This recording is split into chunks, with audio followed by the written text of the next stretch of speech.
ஆத்தும ஆதாயத்தை பற்றி நாங்கள் பார்த்து கொண்டிருக்கோம். ஆகவே முதல் பாகம் பேசுகிறேன், 2ஆம் பாகம் பேசுகிறேன், இன்றைக்கு 3ஆம் பாகம். இது ஒரு மோட்டிவேஷன். ஆனால் இனி வரப்போகிற 3 ஆக்ஷன், எப்படி செய்வது. ஆனால் அது ரொம்ப முக்கியமாக்கும். எந்த விதத்தில் செய்வது, ஆத்துமாதம் எவ்வளவு பெரிய முக்கியமானது. இன்றைக்கி பார்க்க போகிறோம். தேவன் உன்னை அழகுபடுத்துவார். கடவுள் உங்களை அழகுபடுத்த போகிறாங்க. ஆமென். ஆண்டவர் என்னை அழகுபடுத்த போகிறாங்க. நான் அழகாக மாற போகிறேன். ஆமென். இப்போ கொஞ்ச நேரம் நான் முதல் கிழமை 2ஆம் கிழமை பேசுனது பேசிட்டு தான் 3ஆம் கிழமை போகிறேன். என்னது ரொம்ப முக்கியம். மத்தேயு 7ஆம் அதிகாரம் 21ஆம் வசனம், பரலோகத்தில் இருக்க என் பிதாவின் சித்தத்தின்படி செய்கிறவனே பரலோக ராஜ்யத்தில் பிரவேசிப்பானே அல்லாமல் என்னை நோக்கி கர்த்தாவே கர்த்தாவே என்று சொல்லுவர்கள் பிரவேசிப்பதில்லை. பரலோகத்துக்கு போவதற்கு வேணா பிதா சித்தம் செய்ய வேண்டும். பிதா சித்தம் செய்யாவிட்டால் பரலோகத்துக்கு போக முடியாது. நான் மறித்தொன்ன நரகம் அல்லது பரலோகம், அந்த இன்பமான தேவன் இருக்கிற ஒரு மகிமையான இடத்துக்கு போக என்ன செய்ய வேண்டும்? பிதா சித்தம். சத்தமா சொல்லுங்கள், பிதா சித்தம் செய்ய வேண்டும். கர்த்தாவே கர்த்தாவே என்று சொல்லுவல் பரலோகம் போக மாட்டான். பிதா சித்தம். பரலோகம் மட்டும் இல்ல, பைபிள் சொல்லுது பரலோகம் இந்த பூமியில் இருக்குன்னு. அப்ப பரலோக வாழ்க்கை இந்த பூமியில வாழ முடியும் பிதா சித்தம் செய்தால். வியாதி இல்லாமல், துக்கம் இல்லாமல், 1000 பிரச்சனை வந்தாலும் ஜெயிச்சு கொண்டு வாழ்கிற வாழ்க்கை தான் பரலோக வாழ்க்கை. அந்த வாழ்க்கை வாழ முடியும் பிதா சித்தம் செய்தால். 26ஆம் வசனம் பாங்க. பரலோகம் மட்டுமல்ல, நான் சொல்லிய இந்த வார்த்தைகளை கேட்டு இவைகளின் படி செய்யாதுக்கன். பரலோகத்துக்கு போக என் பிதா சித்தம் செய்யணும்னு சொன்னேன், அதன்படி செய்யாமல் இருக்கிறவன் எவனோ அவன் தன் வீட்டை மணலின் மேல் கட்டின புத்தி இல்லாத மனுஷனுக்கு ஒப்பா இருக்கான். அவன் மண்ணுக்கு மேல வீட்டை கட்டுறான். அதாவது பிதா சித்தம் செய்யாதவங்களுக்கு என்ன இல்லையா? புத்தி இல்லை, ஞானம் இல்லை, ஏமாறுவாங்க. வாழ்க்கையில பிதா சித்தம் செய்யாதவன சீக்கிரம் ஏமாத்துக்கலாம். எங்கேயாவது ஏமாந்து பணத்தை கொடுத்துருவான், எங்கேயாவது ஏமாந்து ஒரு ஜாப்ல சேர்ந்து தன் காலத்தை வீணாக்குவான். ஏமாற்றம் நடக்கும். கஷ்டப்பட்டு சம்பாதிச்ச பணம் ஏமாற்றம். நீ பிதா சித்தம் செஞ்சிருந்தா யார் உன்னை ஏமாத்த வந்தாலும் உன்னை ஏமாத்த முடியாது. ஏன்னா பிதா சித்தம் செய்வனை அந்த சித்தம் உன்னை ஞானம் உள்ளவனாய் மாற்றும். உன்னை சீக்கிரம் ஏமாத்தலாம். 4 பேர் சேர்ந்து பேசுனாங்கன்னா ஏமாந்துருவாய். இந்த ஏமாற்றங்கள் பணத்தை இழக்க, வாழ்க்கை இழக்க காரணம் ஏமாற்றம். இந்த ஏமாற்றத்துக்கு காரணம் ஏன்? இன்னைக்கு எங்க வாழ்க்கையில பல நேரம் ஏமாந்து ஏமாந்து விழுந்து விழுந்துக்கும், இன்னும் விழுவோம். ஏன்? முட்டாளா வேலை செஞ்ச இல்ல, முட்டாளா வேலை செய்யல, நீ பிதா சித்தம் செய்யல. பிதா சித்தம் செய்யாட்டி நீ எடுக்க தீர்மானம் சரியாக்காது, அது முட்டாள்தனமாக்கும். அப்படிப்பட்ட வீடு மண்ணுக்கு மேல. ஆனா அதே அதிகாரம் சொல்லுது, பிதா சித்தம் செய்றவன் அவன் கற்பாறையின் மேல வீடு கட்டுறான், ஞானமுள்ள மனுஷன். அப்ப அடுத்த வசனம் பாங்க, 27. பெருமழை சொரிந்து பெருவெள்ளம் வந்து காற்று அடித்து அந்த வீட்டின் மேல் மோதின போது அது விழுந்தது, விழுந்து முழுதும் அழிந்தது. பிதா சித்தம் செய்யாதவனுக்கு வாழ்க்கையில பிரச்சனை வரும், போராட்டம் வரும், ஆனா அவன் விழுவான். ஆனா பிதா சித்தம் செஞ்சவனுக்கு போராட்டம் வரும், ஆனா அவன் விழமாட்டான். இன்னைக்கு நிறைய பேர் கீழே விழுந்துக்காங்க, பணத்தில் விழுந்துக்காங்க, வாழ்க்கையில விழுந்துக்காங்க, சொத்துக்கள் இழந்துக்காங்க, வியாபாரங்கள் கீழே விழுந்துக்கு. இந்த வீழ்ச்சி காரணமே பிதா சித்தம். நீ இன்றைக்கு பிதா சித்தம் செஞ்சா நீ விழ மாட்டாய். நான் உன்னை விழ விட மாட்டேன். ஏன்னா ஆண்டவர் சொல்ல என் சித்தத்தை செய்யலாம், நான் இவனை விழ விட மாட்டேன். அப்ப பிதாவுடைய சித்தம் செய்யணும். பிதா சித்தம் பரலோகத்துக்கு செல்லலாம், பூமியில பரலோகம் வாழ்க்கை வாழலாம், விழாம இருக்கலாம். பிதா சித்தம் என்ன? 1 தீமோத்தேயு 2ஆம் அதிகாரம் 3, 4. நம்முடைய இரட்சகராகிய தேவனுக்கு முன்பாக அது நன்மையும் அதுதான் பிரியமாக்குது. 4ஆம் வசனம், எல்லா மனுஷரும் ரட்சிக்கப்படவும் சத்தியத்தை அறிகிற அறிவை அடையவும் அவர் சித்தம் உள்ளவர். பிதாவுடைய சித்தம் என்னது? எல்லா மனுஷரும் ரட்சிக்கப்படுது. ரட்சிப்பு, சத்தியத்தை அறிவது, இயேசுவை எல்லாரும் அறிய வேண்டும். இப்ப இந்த மனிதன், அந்த மனிதன், எல்லா மனிதனும் இயேசு அறிய வேண்டும், அதுதான் பிதா சித்தம். அப்ப இவன் இயேசு அறிய வேண்டுமே, அது அவருடைய சித்தம் என்று சொல்லி நான் அவனுக்கு இயேசுவை பற்றி பேசுவேன் என்றால் நான் என்ன செய்கிறேன்? பிதா சித்தம். அதை பேச ஸ்டார்ட் பண்ண பின்பு எனக்கு ஞானம் வருது, நான் விழ மாட்டேன். இதுதான் மிக முக்கியம். இதுதான் பிதா சித்தம். யாரும் அழிவது பிதா சித்தம் இல்லை. மத்தேயு 18:12-14 நான் கொஞ்சம் ஸ்பீடாக போகிறேன். உங்களுக்கு எப்படி தோன்றுகிறது? ஒரு மனுஷனுக்கு 100 ஆடுகள் இருக்க அவைகள் ஒன்று சிதறி போனால் அவன் மற்ற 99 ஆடுகளை மலைகளில் விட்டு போய் சிதறி போனதை தேடாம. இதுதான் முக்கியம். இந்த சர்ச்சுக்குள்ள கத்தாவே கத்தாவேன்னு சொல்லதை விட, இந்த சர்ச்சில் நான் பிரசங்கம் பண்ணதை விட, ஆண்டவர் சொல்ல அந்த ஆடு வெளியில் ஒரு ஆடு இருக்கு சிதறி போய்க்கு, அவனை நான் தான் படைச்சேன், அந்த ஆடை நீ தேட வேண்டும். 13ஆம் வசனம், அவன் அதை கண்டுபிடித்தால் சிதறி போகாத இந்த 99 ஆடுகளை குறித்து சந்தோஷப்படுவதை பார்க்கிலும் அதை குறித்து அதிக சந்தோஷப்படுவான் என்று மெய்யாகும். அப்ப பிதா எதுல சந்தோஷக்கு? அந்த ஆத்மா. இந்த காலையில் 5:30 இங்க இருக்க நான் 3 கூட்டத்தில் பிரசங்கம் பண்றேன். இங்கே நான் பிரசங்கம் பண்ணதை விட இன்றைக்கு நான் ஒரு வெளியில் போய் 2 நிமிஷம் யாருக்காவது இயேசுவை பற்றி சொல்லியிருந்தா அவருக்கு நான் இங்கே பண்ணின பிரசங்கத்தை விட அதுதான் ரொம்ப பிடிக்கும். இங்கே மியூசிக் அடித்தவங்க இதை விட வெளியில் இயேசுவை பற்றி சொல்லியிருந்தா அது ரொம்ப பிடிச்சிருக்கும். அவருடைய நோக்கம் அது, அவருடைய விருப்பம் அது. ஏன்? 14ஆம் வசனம், இவ்விதமாக இந்த சிறியவரில் ஒருவனாகலும் கெட்டு போது பரலோக பிதாவின் சித்தம் அல்ல. யாரும் செத்து கெட்டு போது பிதா சித்தம் இல்லை. அவருடைய நோக்கம் அது. அது சின்னவாள், அவன் அற்பமானாள், சாதாரண ரோட் கூட்டுறவன், சும்மா எடுப்படி வேலை செய்வன். ஆனா அது ஒரு ஆத்துமா. கெட்டு போது பிதா சித்தம் இல்லை. இதுதான் அவருடைய நோக்கம். நான் இந்த வேலையை எப்ப செய்வேன் அதுதான் முக்கியம். அந்த வேலையை நான் செய்வது முக்கியம். அதை விட்டுட்டு கத்தாவே கத்தாவே சொல்வது என் வாழ்க்கையில பெரிய ஆசீர்வாதம் கொடுக்காது. அப்ப ஆண்டவர் நம்மை இந்த சேவைக்காக அழைத்துக்கா. இந்த ஆத்தும ஆதாய ஊழியம் பாஸ்டர் ஊழியம் அல்ல. இந்த ஆத்தும ஆதாயம் ஒரு இவாஞ்சலிஸ்ட் ஊழியம் அல்ல. இந்த ஊழியம் எல்லாருடையது. இது கிரேட் கமாண்ட்மெண்ட், பிரதான கட்டளை, தேவனுடைய பிரதான கட்டளை. நான் ஸ்டாஃப் சர்ச்சுக்கு எடுத்துக்கேன். அவங்க எல்லாம் விசிட்டிங் போகிற ஸ்டாஃப் இருக்காங்க, ஆஃபீஸ் ஸ்டாஃப் இருக்காங்க. 4 மணியான வீடுகளுக்கு போயிடுவாங்க. அதுக்கு தான் அவங்களை எடுத்துக்கேன். அதுக்கு எடுத்தவங்க அதை செய்ய வேண்டும். அதே மாதிரி நம்ம ஆண்டவர் அதுக்கு தான் எடுத்துக்காங்க. அதை பற்றி 2 தீமோத்தேயு 1:8-9 இருக்கு. ஆகையால் நம்முடைய கர்த்தரை பற்றிய சாட்சியை குறித்தாவது அவர் நிமித்தம் கட்டப்பட்ட என்னை குறித்தாவது நீ வெட்கப்படாமல் தேவ வல்லமை கேட்கப்படி சுவிசேஷத்துக்காக அதை சொல்லு.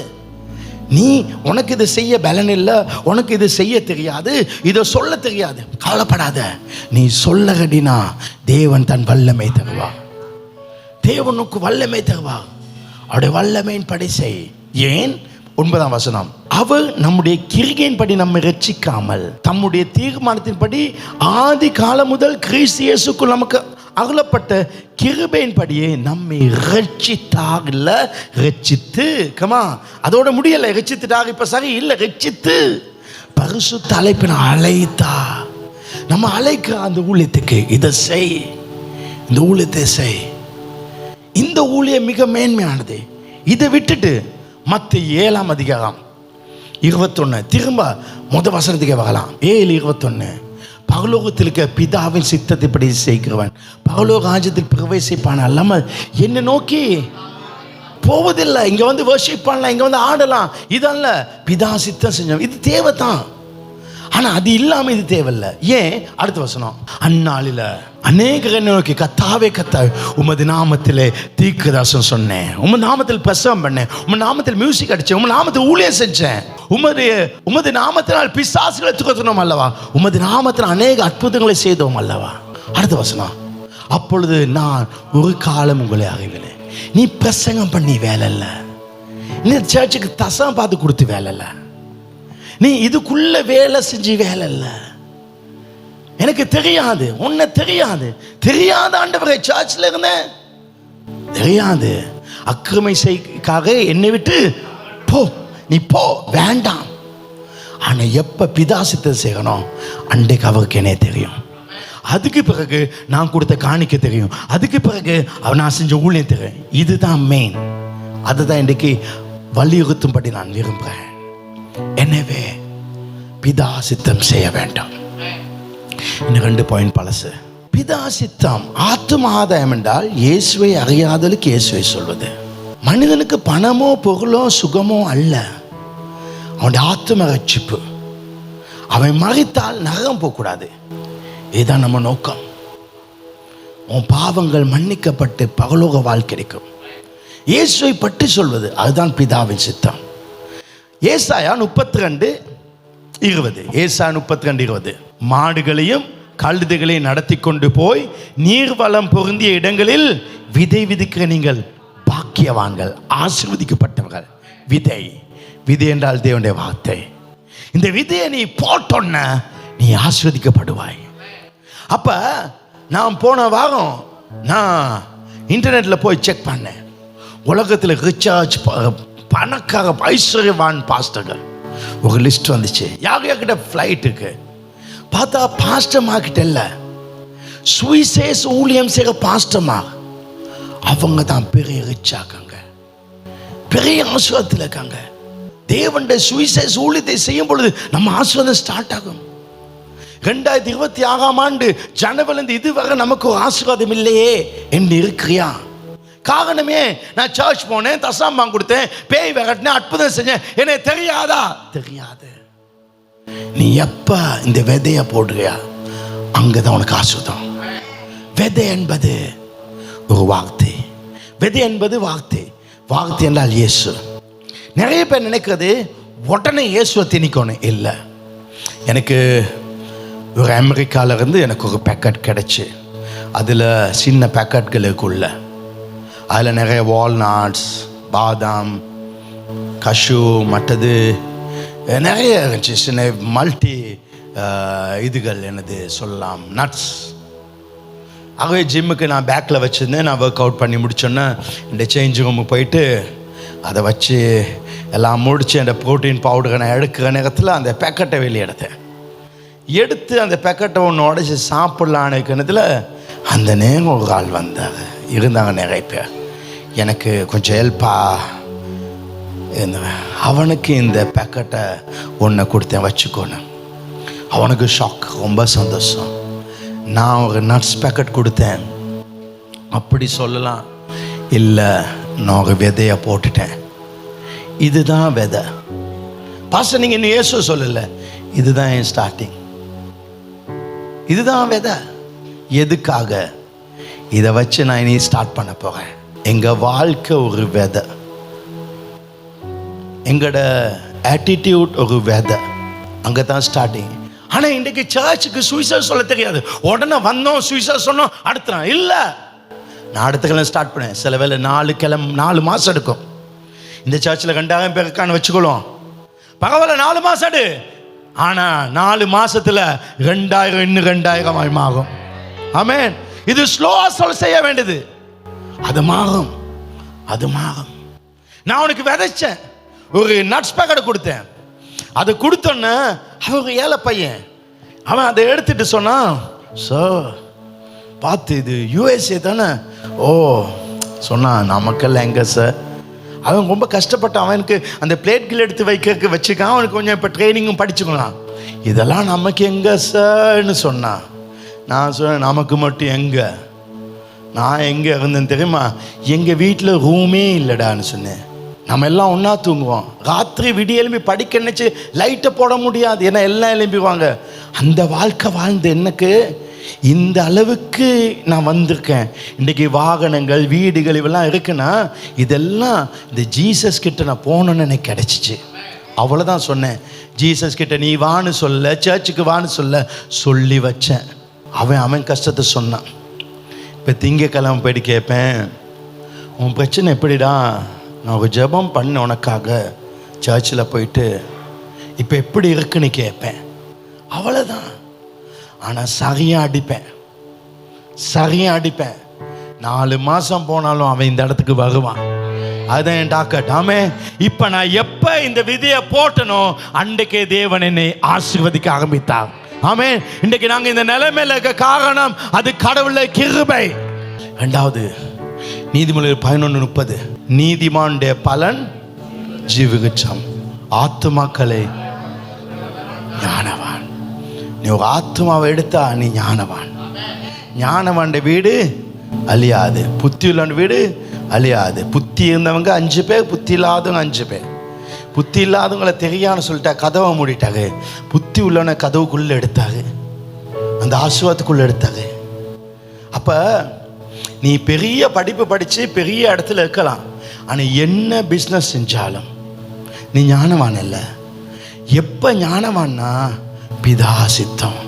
அப்போ பைபிள் சொல்லுது நீதிமொழிகள் 11:30, நீதிமானுடைய பலன் ஜீவ விருட்சம், ஆத்துமாக்களை ஆதாயம் பண்ணிக்கொள்கிறவன் ஞானம் உள்ளவன். அப்போ ஞானம் உள்ளவன் ஆத்துமா ஆதாயம் பண்ண. அப்போ ஞானவானுக்கு என்ன நடக்கும்? தானியேல் 12:3, ஞானவான்கள் சொல்லுங்க, ஞானவான்கள் ஆகாயத்தின் மண்டலத்தின் ஒளி. நீங்க மேலே இருப்பீங்க. உங்க ஒளி எங்க இருக்கும்? மேலே இருக்கும். கடவுள் உங்களை அப்படி மேலே தூக்கிடுவாங்க, மேலே வச்சுக்குவாங்க. அநேக நீதிக்குட்படுத்தல். யாக நீதி இயேசு, இயேசுக்குள்ள ஒருத்தனை கொண்டு வர நட்சத்திரம் போல இருட்டில் கூட நீங்க பிரகாசமாக இருப்பீங்க. ஆமென். கடவுள் அதை செய்வார். இன்னைக்கு அதை ஸ்டார்ட் பண்ணுங்கள். கர்த்தர் இன்னைக்கு பேசுகிற வசனம், தேவன் உன்னை அழகுள்ளவனாய் மாற்றுவார். அப்போ இந்த சுவிசேஷம் எப்படி சொல்லுது? எல்லாம் குழம்பிக்கொள்ளாதீங்க, வாரக்கிழமை அழகா போகும். ஏசாயா 52:7, சமாதானத்துக்குரிய சத்தமா சொல்லுங்க, நற்காரியங்களை சுவிசேஷமாக அறிவித்து ரட்சிப்பை பிரசித்தப்படுத்தி உன் தேவன் எல்லாம் செய்வார் என்று சீயோனுக்கு சொல்ற சுவிசேஷகனுடைய பாதங்கள் மலைகளுக்கு மேல் எவ்வளவு அழகு. நல்லதை சொல்லி சமாதானம் சொல்லி பேசுற உனக்கு பேர் என்னது? சுவிசேஷம். ரட்சிப்பை பத்தி பேசுறவனுக்கு பேர் சுவிசேஷம். அவனுடைய பாதங்கள் மலைகளின் மேல் எவ்வளவு அழகு. சுவிசேஷத்தை சொல்லன கர்த்தர் கீழே வைக்க மாட்டாங்க, கர்த்தர் மலைகளுக்கு மேல உயர்த்துவாங்க. அவனை உயர்த்துவாங்க, அவனை மேல மேல உயர்த்துவாங்க. நீங்க மலையின் மேல இருப்பீங்க. மத்தேயு புத்தகம் சொல்லுது, மலையின் மேல பட்டணம் அது மறைந்து இருக்காது, எல்லாருக்கும் தெரியத்தக்கதா கர்த்தர் செய்வான். உங்களை மேல தூக்கி வச்சுக்குவாங்க. நீங்க மலைக்கு மேல இருப்பீங்க. உங்க பாதம், உங்க வியாபாரம், பாதம் சொல்ல உங்க நிலை அது அழகா இருக்கும். இன்னைக்கு நிறைய பேர் அவங்க பாதத்தை அழகா வைக்க மாட்டாங்க. நீ எது முக்கியம் இல்லைன்னு நினைக்கிறியோ, எது அழகு இல்லைன்னு நினைக்கிறியோ, எது தேவையில்ல அலட்சியம், ஏன்னா என்ன ஷூவை போட்டு மறைச்சு கொண்டு நினைக்குது. அதனால நாங்கள் யாரும் இந்த காலை கவனிக்கல.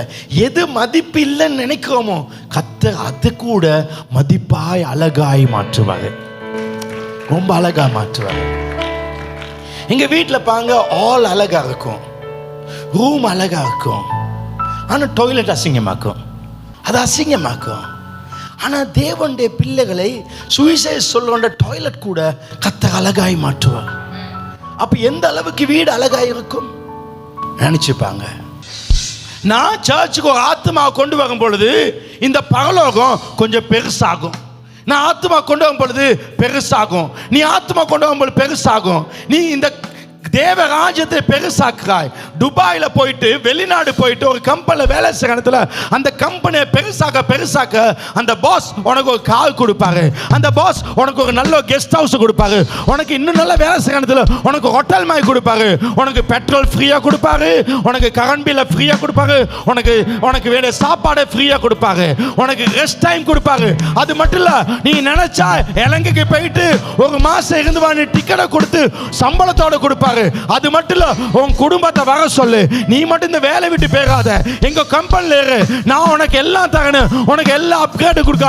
அந்த துபாய் கம்பெனி ஷேக்குக்கு இவ்வளவு கொடுக்க முடியும்னா தேவனுடைய ராஜ்யத்தை கட்டு. எனக்கு அவர் வாகனத்தை தர மாட்டாரா? அவர் தந்தாரு. அவர் வீட்டை தர மாட்டாரா? ஒன்னா தந்தாரு, ரெண்டா தந்தாரு, மூணா தந்தாரு. ஒரு வாகனம், 2 வாகனம், 3 வாகனம் இல்ல. எனக்கு கரண்ட் பில் ஃப்ரீ, எனக்கு தண்ணி பில் ஃப்ரீ, என்ன எல்லாமே ஃப்ரீயாக கர்த்தர் கொடுத்தாரு. காரணம் என்ன? அவர் சொல்றாரு, நீ எனக்காக நீ சேவை செய்கிறாய். அதான் வாழ்க்கை. ஒரு சின்ன கம்பெனி பெருசாக்கணத்துல என்னை விடாம இவ்வளவு பார்ப்பான் என்றால், என்னை படைத்த தேவன் அவருடைய ராஜ்யத்துக்காக அழிந்து போற ஒரு கம்பெனியை பெருசாக்கணுக்க இவ்வளவு ஆசீர்வாதம்னா, அழியாத ராஜ்யம். அந்த ராஜ்யத்துக்கு அனுக்கும் பொழுது நான் எங்க போய் வேலை செஞ்சேன்? ஏதாவது ஒரு கம்பெனில நான் வேலை செஞ்சுக்கணும். என் பிள்ளைகள் எங்கேயாவது கம்பெனில வேலை செஞ்சாங்களா? இல்லவே இல்லை. ஒரு கடையில போய் நாங்க வேலை செய்யல, வெயிட்டர் வேலை செஞ்சல, ஒரு கம்பெனில உட்கார்ந்து சம்பளத்துக்கு பணம் எடுத்ததில்லை. ஆனா இதுவரை அவர் நம்மை நடத்துகிறார். ஒருவன் எனக்கு ஊழியம் செய்தால், come on church, ஒருவன் எனக்கு ஊழியம் செய்தால் பிதா அவனை கனப்படுத்துவார். அவன் கனப்படுத்துவார். என்னை கனப்படுத்தியவர் உன்னை, உன் குடும்பத்தை, உன் பிள்ளைகளை கனப்படுத்துவார். அந்த ஷேக் சொல்லுறான், உன் பிள்ளை ஸ்கூல் ஃபீஸ் தான் கட்டுறானே. அந்த ஷேக் சொல்லுறான், உன் பிள்ளை கல்யாணமா நான் பணம் தாங்கன்னு சொல்லுறான். அப்படிதான் எங்க தேவன் அதை காட்டிலும் உசுரை கொடுத்தவர் தரமாட்டார். உட்கார்ந்த ரோமர் 10ஆம் அதிகாரம் 13ஆம் வசனம், 14ஆம் வசனம், 15. ஆதலால் கர்த்தருடைய நாமத்தை தொழுது கொள்கிறவனும் வச்சுக்கப்படுறான். அப்ப இந்த சர்ச்சுக்கு வந்து ஆண்டவரே கர்த்தர் நான் இயேசுவேன்னு சொன்னா அவன் ரட்சிக்கப்படுவான். அப்போ ஒருவன் ரட்சிக்கப்பட என்ன செய்யணும்? ஆண்டவரை தொழுது கொள்ளணும். தொழுது கொள்ளவன் ரட்சிக்கப்படுவான். ஒரு ஆள் வாங்க சிக்கம், யாராவது ஒரு ஆள் வாங்க. அமாஷா, சரியா பேர் அமாஷா. இவ அமாஷா கடவுளை தொழுது கொண்டால், இயேசுவேன்னு சொன்னா அமாசா ரட்சிக்கப்படுவா. அமாசா தொழுது கொள்கா, அதனால ரட்சிப்பு. யாருக்கு ரட்சிப்பு? தொழுது கொள்ளுங்க. சொல்லுங்க, நான் தொழுது கொள்ள வைக்கணும். ஒரு ஆளை தொழுது கொள்ள வைக்கணும். என் ஜிம்ல ஒத்தனை இயேசுவேன்னு சொல்ல வைக்கணும், தொழுது கொள்ள வைக்கணும். ஏன்னா பைபிள் சொல்லுது, நீதி உண்டாக இருதயத்தில் விசுவாசிக்கப்படும். கர்த்தராகிய இயேசு கிறிஸ்துவை உன் இரட்சகர் ஆண்டவன் உன் வாயினால அறிக்கையிடு. ஆண்டவரே இயேசுவே இரட்சகரே அமாசா சொல்லணும். அப்படி சொன்னா அவருக்கு ரட்சிப்பு. ஆனா அந்த வசனம் என்ன சொல்லுது? ஆதலால் கர்த்தர் நாமத்தை தொழுது கொள்ளவனும் ரட்சிக்கப்படுவான். அடுத்த வசனம் பாங்க, அவரை விசுவாசியாதவர்கள் எப்படி? இந்த அமாசா தொழுது கொள்ள வேண்டாம். என்ன நடக்கணும்? இயேசுதான் ஆண்டவனு, இயேசுவை விசுவாசிக்கணும். இன்னொரு ஆள் வாங்க, இன்னொரு வாங்க. அப்ப விசுவாசம், மல்கி அழகா பாட்டு படிச்சா மல்கி. இவ விசுவாசம், விசுவாசம் வரணும். இந்த விசுவாசம் இவக்குள்ள போனா தான் இவ ரட்சிப்போம். சும்மா வராதே, விசுவாசம் வர இவ ரட்சிப்போம். அப்ப விசுவாசம் தேவை. பைபிள் சொல்லுது, அவரை விசுவாசுவாதல் எப்படி? அவரை தொழு விசுவாசிக்காவிட்டால் இவளுக்கு தொழுது கொள்ள முடியாது. அப்ப பைபிள் அடுத்த சொல்லுது, அவரை குறித்து கேள்விப்படாதவர்கள் எப்படி விசுவாசிப்பாங்க? இவருக்கு விசுவாசம் வர என்ன செய்யணும்? கேள்விப்படணும். விசுவாசம் எதனால் வரும்? கேள்வினால. கேள்வி எதனால் வரும்? தேவனுடைய வார்த்தை. அப்ப தேவனுடைய வார்த்தையை மல்கி கேள்விப்படணும். மல்கி கேள்விப்படனத்துல இவ விசுவாசிப்பா. விசுவாசம் வந்தோன்னு தொழுது கொள்வா, ரட்சிப்போம். அப்ப கேள்விப்படணும். இன்னும் வாழ்வாங்க, இவ கேள்விப்படணும். இந்த கேள்விப்பட்டோன்னு இந்த கேள்வி அங்க போகணும். போகும்போது இவருக்கு விசுவாசம் வரும். விசுவாசம் வந்தோன்னு இவ ஆண்டவர்னு தொழுது கொள்வா. அப்பதான் இவருக்கு ரட்சிப்பு. ரட்சிப்பு வர தொழுது கொள்ளணும். தொழுது கொள்ள விசுவாசிக்கணும்.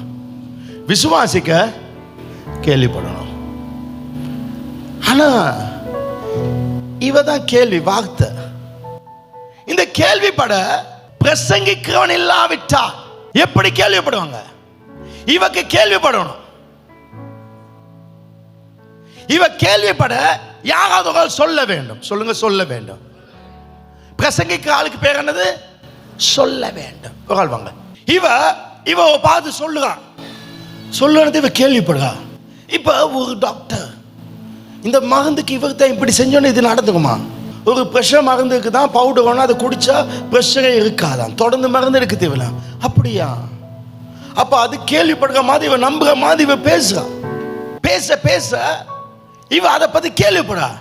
கேள்வி நல்லா வந்துச்சுன்னா, நல்லா ரிசீவ் பண்ணுனா, இவன் சொல்லுற விதம் சரியா இருந்துச்சுன்னா, இவன் சரியா சொல்லாட்டி இவன் விசுவாசி கேள்விப்பட மாட்டான். சொல்ல வேண்டியது சொல்ல வேண்டும், சரியானது சொல்ல வேண்டும். அப்ப இவ கேள்விப்பட இவ சொல்ல வேண்டும். இவக்கு என்ன சொல்ல வேணும்னு இவக்கு தெரிஞ்சுக்கணும். அது என்ன சொல்வது, அதான் அடுத்த கிழமை சொல்லிதாப்ப. இப்ப இவ சொல்ல வேணும். அந்த வசனம் சொல்லுது, அவரை கேள்விப்படாதவர்கள் எப்படி விசுவாசிப்பாங்க? அப்ப இவ கேள்விப்படணும். அப்ப கேள்விப்பட பிரசங்கிக்க இல்லாவிட்டால் எப்படி கேள்விப்பட? அப்ப இவ பிரசங்கம் பண்ணும். இப்ப இவ தான் பிரசங்கம் பண்றாள். இந்த இடத்துல உங்களை வச்சுக்கொள்ளுங்க, உங்களை வச்சுக்கொள்ளுங்க. அடுத்த வசனம் பாங்க, அனுப்பப்படாவிட்டால் எப்படி பிரசப்பா? அப்ப இவளை என்ன செய்யணும்? அனுப்ப வேணும். அப்பதான் இவ பிரசங்கிப்பா. அனுப்புறது யாரு? சர்ச். இந்த பிரசங்கம், இந்த சபை, இந்த பிரசங்கம் என்ன அனுப்பும்? உங்களை அனுப்பும். அப்ப இந்த பிரசங்கத்தை பண்ண நான் இருக்க வேணும். நான் இவளை அனுப்புறேன், நான் உங்களை அனுப்புறேன். நான் இந்த பிரசங்கத்தை பண்ணும் பொழுது, இவளுக்கு நான் அனுப்பும் பொழுது இவ பேசுறா. இவ பேசும் பொழுது கேட்கிறா. இவ கேட்டோன்னு விசுவாசம் வந்து, விசுவாசம் வந்தோன்னா இவங்க தொழுது கொள்ளும், ரட்சிப்பது. ஆமென். இதான் மிக முக்கியமானது. இந்த இடத்துல தான் அடுத்த வசனம் பாங்க, அனுப்பப்படாவிட்டால் எப்படி பிரசங்கிப்பாங்க? சமாதானத்தை கூறி நற்காரியங்களை சுவிசேஷமாக அறிக்கிற பாதங்கள் எவ்வளவு என்று எழுதிக்குது. எங்க? ஏசாயால நான் முதல் வாசித்தோம் எழுதுக்கு. அப்ப இதை சொல்லுங்க, உங்களுடைய கால்கள் அழகமாகும். ஆண்டவர் சொல்லாக, நான் உங்களோட பாதத்தை அழகாக்குவேன். நீங்க இதுதான் ப்ரோக்ரஸ். இந்த திட்டத்தின் படி போக வேண்டும். இது எங்க கடமை. இது ஒரு லைஃப் ஸ்டைல் ஆகும். இது நாங்கள் மெனக்கட்டு செய்ய வேண்டியவே இல்லை. இது தானா எங்கள் வாழ்க்கையில் நடக்கிற மாதிரி இந்த 3 கிழமையில கர்த்தர் செய்வாங்க. இது நம்ம லைஃபாக மாறும். சரி, அப்போ இவ நான் அனுப்புகிறேன், இவ பிரசங்கிக்கா, இவ பிரசங்கம் பண்ண, இவ கேள்விப்படுறா. கேள்விப்பட்டோன்னா விசுவாசுவது தொழுதுகளாக வச்சுக்கப்படுறா. இப்போ இவ சொல்கிறா, நான் பிரசங்கம் பண்ணி ஒரு புத்தகத்தை கொடுத்தேன், நான் போயிட்டு வாங்கினா அது கீழே கிடக்குது. நான் இயேசு பற்றி சொன்னேன், யாரோ ஆள் அவக்கு என்னதோ சொல்லிட்டாங்க, அவ கேட்க மாட்டா. இது வேலைக்காகாது, இது சரி வராது. 1 தெசலோனிக்கேயர் 2:18, ஆகையால் நாங்கள் உங்களுக்கு வர 2 மனதா இருந்தோம், பவுலாகிய நானே வர மனதா. இப்ப இவ தான் பவுல் பிரசங்கம் பண்ண. இவ பவுலாகிய நானே வர மனதா இருந்தேன், சாத்தானோ எங்களை யார தடை பண்ணது? பவுல. பவுல் யாரு? செத்தவனை எழுப்பாட்டினவன். பவுல் யாரு? பைபிள நிறைய புத்தகம் எழுதினேன். பவுல் யாரு? ஆண்டவருக்காக வைராக்கியம் ஊழியம் செஞ்சவன். பவுல் யாரு? இயேசுவை தரிசனம் பார்த்தவன். பவுல் யாரு? 3ஆம் வானம் மட்டும் போனவன். அவனுக்கே சாத்தான் தடையா இருந்தா உங்களுக்கு எனக்கு தடை இருக்காதா? சொல்லுங்களேன். எனக்கு பிசாசு சாத்தான் அவங்களுக்கே தடையா இருந்தா எங்களுக்கு தடை இருக்கும். ஏன்னா இது ஒரு கம்பெனி இல்ல, இது தேவனுடைய ராஜ்யம். இந்த ராஜ்யத்துக்கு எதிராக பிசாசு வருவான். ஆனா பவுல் சொல்ல, நான் 2 வர ட்ரை பண்ணி பார்த்தேன், ஆனா அவன் விடல. சொல்லுங்க, விடல. விடக்கூடாது. ஏன்னா நம்ம ஆசீர்வாதம் அங்கதாக்கு, நம்ம ஆசீர்வாதம் அங்கதாக்கு. பவுல் அதுக்கு பிறகு தடை வந்தாலும் 2 தடை. அடுத்த நல்ல ஜெபம் பண்ணி அவன் போனான். நல்லா ஜெபம் பண்ணி போனான். பைபிள் அந்த வசனத்தை பாங்க. அப்ப இந்த ஊழியத்தை எப்படி ஜெபத்தில் செய்வது? இதுக்கு தடை வரும், எதிர்ப்பாங்க, கேட்க மாட்டாங்க, ஆனா செய்ய வேண்டும். நாங்கெல்லாம் சேர்ந்து ஒரு பெரிய குருசேட் வைக்க போவோம். நாங்கெல்லாம் சேர்ந்து கோல்ட் ஃபேஸ்ல ஒரு மீட்டிங் வைக்க போவோம். இல்ல இல்ல இல்ல இல்ல இல்ல. சக்கரியா 4:10, அற்பமான ஆரம்பத்தினாலே யார் அசதிப்பான்? அற்பம். அற்பம்னா சின்னது, சின்னதா. அற்பம் என்னவான்? ஒரு சின்னதா நினைச்ச ஸ்டார்ட்டை யார் அசட்டை பண்ணலாம்? அதெல்லாம் அசட்டை பண்ணாதீங்க. ஆண்டவர் சொன்னா சின்னதா ஸ்டார்ட் பண்ண அசட்டை பண்ணக்கூடாது.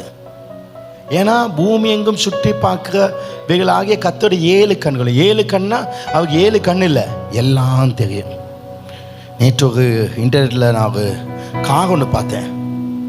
அது ஆட்டோமேட்டிக் கார், அதில் வேவ்ஸ் போகுது. அந்த கார் போய் கொண்டு முன்னுக்கு என்னென்ன வெஹிக்கிள் போகுது, அதுக்கு முன்னுக்கு கலர் லைட் என்னது, எல்லாத்தையும் அது பார்க்குது. சின்ன கல்லுக்கு தான் எங்கிட்ட சின்ன குழந்தை பாய போதா, நாய் ஓடுதா, பின்னுக்கு யார், பின்னுக்கு வாகனம் எவ்வளோ ஸ்பீடில் வருது, நான் பிரேக் அடித்தா அவனுக்கு தாங்க முடியுமா, அப்போ இந்த பிரேக் உடனே அடிக்கணுமா இல்லையா, எல்லாத்தையும் சென்சரில் பிடிக்குது. இந்த காரை செஞ்சவன் யாரு? மனுஷன். இந்த காருக்கே அவ்வளோ பெரிய கண்ணுனா அதை மனுஷன் செஞ்சானா அவனுக்கு எவ்வளோ ஞானக்கும். இந்த மனுஷனை படைச்சவர் எவ்வளவு பெரிய அறிவுள்ள கண்ணுள்ளவர். சரி கவனிங்க. இப்ப இந்த அற்பனாலே யார் அசடை பண்ணலாம்? பூமி எங்கு சுற்றி பார்க்கிற கர்த்தருடைய 7 கண்களும் செருபாபேலின் கையுள்ள, இதான் இவதான் சொல்லப்பா, செருபாபேலின் கையுள்ள தூக்கு நூலை இப்படி சந்தோஷம் பகுது. லம்ப சொல்றது, தூக்கு நூல் சொல்றது, ஒரு கல்லை வச்சுட்டு அதுக்கு மேலே இன்னொரு கல் வைப்பாங்க, அதை லெவல் பார்க்குது. இப்போ கவனிங்க, இந்த ஸ்டோரியை அதை பார்ப்போம். செருபாபேல் தேவ ஆலயத்தை கட்ட போகிறான். அவன் பெரிய ஒரு வேலை செய்வான். மண் குவியல் மாதிரி மலை மாதிரி எல்லாம் குவிச்சு வச்சுக்கான். அதை ஒதுக்கி செய்ய முடியாது. அவன் சோர்ந்து போயிட்டான். சோர்ந்து போன இந்த ஆலயத்தை கட்ட சோர்ந்து போன செருபாபேல் இவ தான். இந்த செருபாபேல் அவன் தூக்கு நூல் எடுத்தான். எப்போ எடுத்தான்னா 6ஆம் வசனத்தில் சொல்றாரு, அப்பொழுது அவன் செருபாபேலுக்கு சொல்றதாவது, கர்த்தருடைய வார்த்தை என்னவென்றால் பலத்தினாலும் அல்ல, பேக்கு தான் எல்லாம் ஆவினால் முடியும். இவங்க என்ன விஷயம் ஆகுது, இதை நீ இல்ல செய்ய போகா, இது கடவுளுடைய ஆவியான செய்ய போகாது. இந்த ஊழியத்தை யார் செய்ய போகுது? நான் இல்ல, ஆண்டோடைய ஆவியானவர். ஆண்டோட ஆவியான நேரப்படி சுவிசேஷம் சொல்ல மாட்டாங்க. அவங்க என்ன கூடாக தான் செய்வாங்க. என்ன கூடாத இந்த ஜிம்ல இருக்கவங்க என்ன பழகினவங்களுக்கு சொல்ல போறாங்க. தேவனை வல்லம் எனக்குள்ள வரப்போகுது. இப்படி செருபாபேல் அந்த மலையை பார்த்து இது எப்படி உடைக்கிறது, இது எப்படி இடிக்கிறதுன்னு யோசிக்கிறான். அந்த நேரத்தை ஆண்டு சொன்ன ஆவியினால் ஆகுன்னு சொன்ன இவர் என்ன எடுக்கிறாரு? 10ஆம் வசனம் சக்கரை 4:10 அவன் தூக்கு நூல் எடுக்கிறான். தூக்கு நூல் என்பது மிக சின்ன ஒரு பொருள். ஒரு கல்லை வச்சுட்டு மேல ஒரு கல்லை வச்சு இதுக்கு நேராகுதான்னு பார்க்குது. சர்ச் என்றால் ஒவ்வொரு ஆத்மாவும் சேர சேர அது சர்ச் பெருசாது. அந்த நாட்களில் கற்கள் தான் சர்ச். ஒவ்வொரு கல் சர்ச். ஒரு கல் வச்சா சர்ச். அந்த ஒரு கல்லை வச்சுட்டு லெவல் பார்க்கறது. ஆனா செருபாபேல் அந்த மலை இருக்கிற இடத்துல பெரிய ஒரு புல்டோசர் கொண்டு போகல. செருபாபேல் கிட்ட 2 தகரம் மாதிரி ஒரு பலட்டை போட்டுட்டு சிமெந்தி ஊத்தி ஒரேடியா என்ன செய்யலாம்? தூணை கட்டலாம். அவன் அதை செய்ய போல. அந்த அளவுக்கு வசதி இல்லை அவன் கிட்ட, அந்த அளவு ஆயுதங்கள் இல்லை, அந்த அளவு அவனுக்கு பலன் இல்லை. ஆனா அவன் ஒரு கல்லை வச்சு லெவல் பார்க்க சின்னதாக அவனு கொண்டு போனான். இன்னைக்கு நம்ம கையில இந்த தூக்கு நூல் சொல்ல தேவனுடைய ஒரு வசம் தான். நாங்க பெருசா ஒரேடியா புல்டோசர்லாம் கொண்டு போகல. ஆனா நான் ஒரு சுவிசேஷத்தை கொண்டு போறேன். இதால ஒரு ரேடியோ கட்ட முடியாது சர்ச்ச. மத்தாக்கள் மாதிரி லட்சக்கணக்கான ஆக்கள் கூடி சுவிசேஷத்தை பெருசா நான் சொல்லல. ஆனா ஒரு கல்லை வைக்க போறேன். எத்தனை கல்லை வைக்க போறேன்? ஒரு கல்லை வைக்க போறேன். அதுக்கு லம்பையை எடுத்தோன்னு 10ஆம் வசனம் கர்த்தருடைய செருபாபேலுக்கு தூக்கு நூலை சந்தோஷமா கடவுளை கை எதை பார்க்குது? தூக்கு நூலை. இன்றைக்கு நீ ஒரு தூக்கு நூல் எடுத்தா, எனக்கு தூக்கு நூல் என்னது? அந்த நட்ஸ் பேக்கெட். நான் அதை கொடுக்குற நேரத்தில் பரலோகத்தில் ஆண்டவர் அந்த சேஞ்சிங் ரூம்குள்ள என்ன அவர் சந்தோஷமாய் பார்க்க ஆரம்பித்தாங்க. உங்களால் முடியும். இன்றைக்கு இந்த வாரத்தில் இந்த மாசத்தில் ஆண்டோட கண்களை உங்க பக்கம் டர்ன் பண்ண, உங்க பக்கம் திருப்ப, உங்களை பார்க்க வைக்க முடியும். அந்த பரலோக தேவன் நான் இன்றைக்கு பிரசங்கம் பண்ணதை அவ பார்க்கல. ஆனா நான் ரூமுக்குள்ள போயிட்டு ஒரு ஆளுக்கு இயேசுவை பத்தி சொல்றேனே, ஒரு ஆளுக்கு ஒரு தண்ணி போத்த கொடுக்கிறேனே, ஒரு ஆளுக்கு ஒரு உதவி செய்யறேனே, அவர் அதை சந்தோஷமாய் பார்க்கிறார். ஆண்டோட கண்ணு உன் பக்கம் திருப்பு. ஒரு விச ஆண்டவனை பார்த்தாங்கன்னா உன் வாழ்க்கையை தலைக்கீழ மாறும்.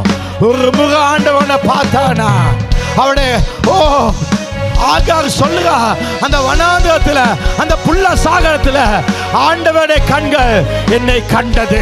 தேவனை கண்டால் வனாந்தரத்தில் கூட அவர் தண்ணீர்களோட செய்வார், வாழ்க்கையை மாற்றுவார். உட்காங்க உட்காங்க. தேங்க்யூ. உற்சாகமா எங்களை கைகளை தட்டுங்கள்.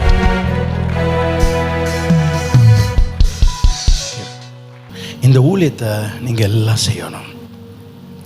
இந்த ஊழியத்தை நான் செய்யணும். ஏன்னா இந்த ஊழியத்தை ஃபர்ஸ்டா ஸ்டார்ட் பண்ணியது, முதல்ல செஞ்சது பரலோக பிதா. அவர் எடுத்த தூக்கு நூல் இயேசு கிறிஸ்து. அவரை போட்டு எங்க எல்லாரையும் ரட்சித்தாரு. அவரை போட்டு அமெரிக்கால ஒரு ஆறு இருந்தது, மெம்பிஸ் எக்ஸ்பிரஸ் சொல்லுற ஆறு. இது பழைய காலத்து கதை. 1937 நடந்த உண்மை சம்பவம். அந்த ஆற்றுல நிறைய பெரிய பெரிய போட்லாம் போகும். அப்போ அந்த பாலம் உண்டுக்கு, அந்த பாலத்தை வச்சா போட்டுக்கு போக முடியாது. ஏன்னா அந்த பாலத்தை பெரிய எந்திர செயின்கள்லாம் இருக்கு. அந்த எந்திர மெஷின், அதுக்குள்ள மெஷின்களுக்கும் பெரிய பல்லுகளுக்கு இரும்பு. அது ஒருவர் ட்ரெயின் போகும் பொழுது சுத்துவார்.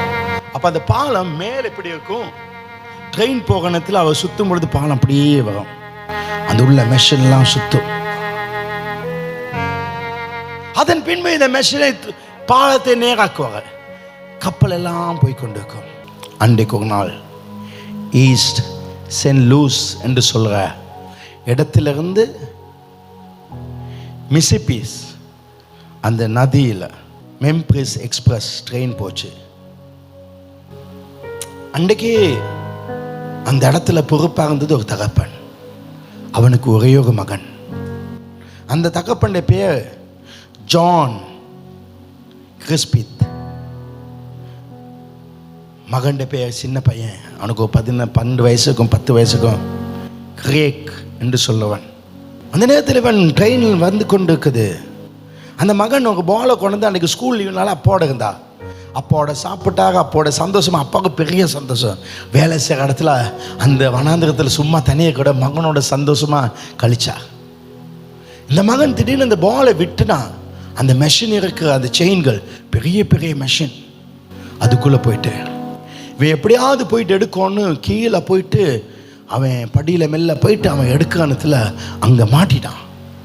அவனுடைய ஷர்ட்டில் அந்த செயின் மாட்டிட்டு எப்படியாவது கழட்டி எடுத்து வந்துடலான்னு நினச்சான். திடீர்னு அவனுக்கு விளங்குது இந்த மெஷின் சுத்த போகுதுன்னு. ஏன்னா அங்கே ட்ரெயின் சத்தம் அடிக்குது, ஆன் அடிக்குது. நூற்றுக்கணக்கானவர்கள் அந்த ட்ரெயினில். அப்பா அந்த மெஷினை சுத்துற நேரத்தில் அவன் கத்துறான், அப்பா நான் இதுக்குள்ளே வைக்கிறேன், நான் மாட்டிட்டேன், என்னை காப்பாத்துக்கப்பா. பாலம் மேலாக ட்ரெயின் வேகமாய் வருது. நூற்றுக்கணக்கானவர்கள் குடிச்சு வெறிச்சு, குடும்பங்கள், சின்னவங்க, வயசானவங்க, நல்லது செய்கிறாங்க, கெட்டதும் செய்கிறாங்க, எல்லாம் ஆடி பாடி. நிறைய பேர் தூக்கத்தில் இன்பத்தில் இருக்காங்க, நிறைய பேர் ட்ரக்ஸ் அடிச்சிருக்காங்க. அந்த ட்ரெயின் வேகமாய் போகுது. அப்பா திடீர்னு எட்டி பார்த்தால் மகன் கதறான், அப்பா மாட்டிட்டேன், காப்பாத்துக்க. அப்பா நினைச்சா வேகமா ஓடி போய் இவனை காப்பாத்திக்கணும். அந்த நேரத்தில் ட்ரெயின் நோக்கத்தான் சத்தம். அப்பாவுக்கு விளங்கிட்டு நான் கீழே போகிறதுக்குள்ள ட்ரெயின் வந்துடும். அவ்வளவு பேரும் செத்துருவாங்க, எல்லாரும் அழிவாங்கன்னு. அந்த நேரத்தில் அப்பா மகனை பார்த்தா பாசமும் கடமையும் போராடியது. சிலத்து எங்கள் வீட்லேயும் அப்படி தான், எங்கள் பிள்ளைகளோடு எனக்கும் நமக்கும் சில ஊழியத்தினால எங்களுக்கு பிரச்சனை வரும். பாசமும் கடமையும் போராடுற நேரங்கள் எங்கள் வீட்டில் இருக்கும். இந்த ஊழியத்தை எத்தனோ முறை நான் பார்த்துக்கேன். ஊழியத்தினால நமக்கு நிறைய போராட்டங்கள் இருக்கும். மக்கள் பல கதை கதைப்பான், ஆனால் எங்கள் வாழ்க்கையில் வாழ்க்கை நமக்கு தான் தெரியுமே. அந்த போராட்டமான சூழ்நிலை, அந்த தகப்பனுக்கு போராட்டம், என் பிள்ளையா இந்த கடமையா. நானும் எத்தனோ முறை ஊழியத்தினால சில பிள்ளைகளை பகைக்க வேண்டிய வரும். இல்லை இது இப்படிதான், இது முடியாது. அந்த மாதிரி சூழ்நிலைகள் நெருங்கும். அந்த தகப்பனுக்கு என்ன செய்வது? எனக்கு இருக்க ஒரே ஒரு பிள்ளை தான், அவனை காப்பாற்றினா அவங்க செத்துக்குவாங்களே. வேகமாய் ட்ரெயின் வந்தது. அவன் பார்த்தான், மகனே என்னால் ஒன்றும் செய்ய முடியலன்னு அவன் மெஷினை திறக்க ஆரம்பித்தான். அவன் மாட்டுப்பட்டான். பாலம் கீழே வர வர அவனுடைய சரம் உடைக்கப்பட்டது, எலும்புகள் உடைந்தது, சரம் நொறுங்கி போனது, தலை வெடித்தது, கண்கள் வெளியிலே பீறி பாய்ந்தது. அந்த நேரம் மகன் கதறினான், என் தகப்பனே, என் தகப்பனே, ஏன் என்னை கைவிட்டீங்க, ஏன் என்னை கைவிட்டீங்க? அந்த பாலம் வந்து சேர்ந்தது. அந்த ட்ரெயின் வேகமாய் மின்னல் வேகத்தில் போனது. நடக்கிறது என்னன்னு தெரியவில்லையாக்கும், நடந்தது என்னன்னு தெரியவில்லை, சம்பவம் தெரியவில்லை. ட்ரெயின் வேகமாய் போனது. எல்லாரும் சந்தோஷம் போல. தகப்பன் மறுபடியும் அந்த மெஷினை சுற்றி பாலத்தை மேலே எடுத்து ஓடினான். மகனை பார்த்தால் அந்த கண்கள் மாத்திரம் பேசுது, கண்கள் மாத்திரம் வேக இருந்தது. அப்பா ஏன் எனக்கு இப்படி செஞ்சீங்க? அப்பா சொன்னாங்க, இந்த ட்ரெயினில் நிறைய பேர் போய் கொண்டுக்காங்கப்பா, எனக்கு வேற வழி இல்லை, என்ன இதை செஞ்சு தான் ஆகணும், நான் இவங்களை காப்பாற்றுறது எனக்கு வேணும், நான் அதை செஞ்சேன். அதை தான் நம்ம ஆண்டவராகிய தேவன் பரலோக பிதா இயேசு கிறிஸ்துவை சிலுவையிலே போட்டு அவர் செய்தார். நிறைய அடிகள், நிறைய காயங்கள், அவர் நொறுக்கப்பட்டார். நம் பாவத்துக்காக நொறுக்கப்பட்டார், அடிக்கப்பட்டார், அவருடைய சகம் கிழிந்தது. என் மகன் போனாலும் பரவாயில்ல,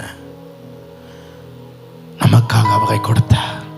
அந்த மகன் கதறிய கடைசி வார்த்தை, என் தேவனே, என் தேவனே, ஏன் என்னை கைவிட்டீங்க, ஏன் விட்டீங்க? கதறினான். அவர் கதறினார், இழந்து செய்தார். மனுக்குலம் ரட்சிக்கப்பட வேண்டும். அன்றைக்கு மாத்திரம் நான் நீங்களும், அவர் இதை செய்யாவிட்டார் நான் நீனும் எங்கேயோ அழிஞ்சிருப்போம். அந்த ட்ரெயினில் போனவர்கள் யாருக்கும் இந்த கதை பல வருஷங்கள் தெரியவில்லை. ஆனால் காலங்கள் போகணத்தில் இந்த நியூஸ் வெளியே வர ஆரம்பித்தது. 2003 ஆண்டில் இதை பற்றி ஒரு படமும் எடுத்தார்கள், திரைப்படம். பின்பு நிறைய பேர் கேள்விப்பட்டுச்சு, ஐயோ நான் இந்த ட்ரெயினில் போனேனே, நான் அன்றைக்கு தூங்கி போனேன், நான் அன்றைக்கு குடிச்சு போனேன், நான் வெறிச்சு போனேன், நான் தப்பான வாழ்க்கைக்கு போனேன், இப்படி ஒருவன் செத்து தான் நான் இன்றைக்கு வாழுகிறேன். அந்த குடும்பங்கள் அந்த வீட்டுக்கு போனது, அந்த தகப்பனை பார்த்தது, எங்க மகனை இழந்தது எங்களை வாழ வச்சுங்களா? அன்றைக்கு குடிக்கிறவங்க குடிய விட்டாங்க, தவறு செய்வங்க தவறு விட்டாங்க. அந்த தகப்பனை சொன்னாங்க, உங்க புள்ளை ஆக்கன்னு சொன்னாங்க. இந்த செய்தி ட்ரெயின்ல போன பாதி பேருக்கு தெரியும், மீதி பாதிக்கு தெரியாது. இது தெரிஞ்சவங்க சொல்லாம இருந்தா தப்பில்லை. அடே நீனும் ட்ரெயின்ல வந்தா தானே, வாடா, இவர் தங்களை காப்பாத்தினவர். மந்தையில் சேரா ஆடுகள் ஏராளம், இழுக்கப்பட வேணும் அவரிடத்துல, அங்கு வர வேணும், நன்றி சொல்ல வேண்டும். அவர் நிமித்தம் தான் வாழ்கிறோம், அவர் நிமித்தம் தான் ஜீவிக்கிறோம். அந்த இடத்துல நிறைய பிள்ளைகள், இந்த தகப்பன் சொன்னார், என் சொத்தெல்லாம் உங்களுக்கே தருகிறேன், என் பிள்ளையை கொடுத்த நான் மற்ற எல்லாவற்றையும் கொடுக்காமல் இருப்பது எப்படி? இதை தான் நம்ம ஆண்டவர் செய்தார். சிலுவையை பார்க்கும் பொழுது இதை பார்த்து இன்னும் ட்ரெயினில் போனவர்கள் நாம் ஏனோ தானம் எடுப்போமா? இந்த நல்ல மனிதனை பற்றி யாரும் சொல்லக்கூடாதா? இவங்களால தானே வாழுகிறோம், இவங்களால தானே, இவருடைய மகனால தான் ஜீவிக்கணும் சொல்லாமல் இருப்பது பாவம், ஒரு பாகம்.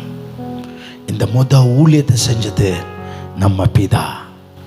அவர் செஞ்சாரு, என்னை காப்பாத்தி என்னை மீட்டாரு. என்னை மீட்டு சொல்லாரு, மற்றவங்களை மீட்டுடு. மற்றவங்களை மீட்டெடுத்து நீ சொல்ல வேணும், நீ மற்றவங்களை மீட்டெடு. அதை நான் உங்களுக்கு சொல்கிறேன். எல்லாரும் எழுந்துக்கலாம். இந்த சேவையை செய்ய ஒரு ஸ்பெஷல் டீம் இந்த 3 கிளாஸுக்கு பிறகு நடக்க போகுது. நாம செய்ய போகிறோம். எப்படி செய்ய போகிறோம், என்ன விதமாக செய்ய போகிறோம்? எல்லாமே உண்டு. தேவன் எல்லா ஞானத்தையும் நம்ம கொடுத்துக்கா. புதுசா 4 பேர் வந்து அவங்க உள்ள போவாங்க, வெளியே போவாங்க, அப்படி இல்லை. அழகா செய்யணும், நம்ம கடமை. இது அன்புல செய்கிறது. இது ஒரு கேரிங், இது ஒரு போதனை இல்லை, இது ஒரு உண்மை. இது நாடகம் அல்ல, இது நிஜம். இவனை பிடிக்கணும், இந்த ஆளை பிடிக்கணும் இல்லைல்ல, அந்த பாசத்துக்காக செய்கிறது. பாசத்துக்காக சொல்லுது. ஒருவனை நான் கொண்டு வரதுக்கு பொய்யான சாட்சிகள் சொல்லி பொய்யான வாக்குறுதி கொடுப்பதில்ல, நிஜத்தை சொல்வது. நிஜமில்லாத சுவிசேஷம் தோல்வி அடையும், பொய்யான சுவிசேஷம் தோல்வி அடையும். அவருக்காக வாழ வேண்டாம். 2 கைகளை வைத்து ஒரு நிமிடம் நீங்களாகவே ஜெபம் பண்ணிக்கொள்ளுங்கள். நல்ல தீர்மானத்தை எடுத்துக்கொள்ளுங்கள்.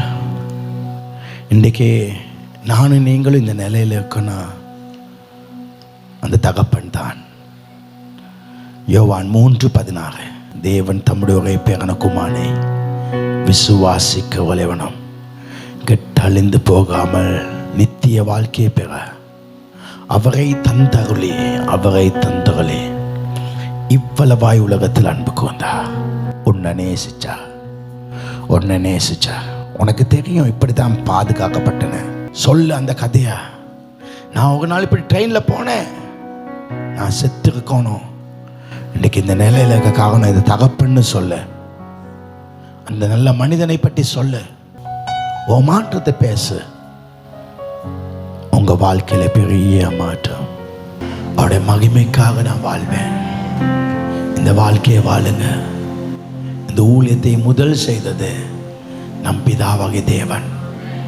அவர் கையில் அந்த ஒரு தூக்கு நூல், அது இயேசு கிறிஸ்து. இன்றைக்கு தன்னே கொடுத்து நம்மை மீட்டா. அந்த மகத்துவத்தை சொல்லுங்கள். உங்கள் வாழ்க்கையை ஆஸ்வதமாக்கும். இயேசுவின் நாமத்தில் பிதாவே, ஆமென்.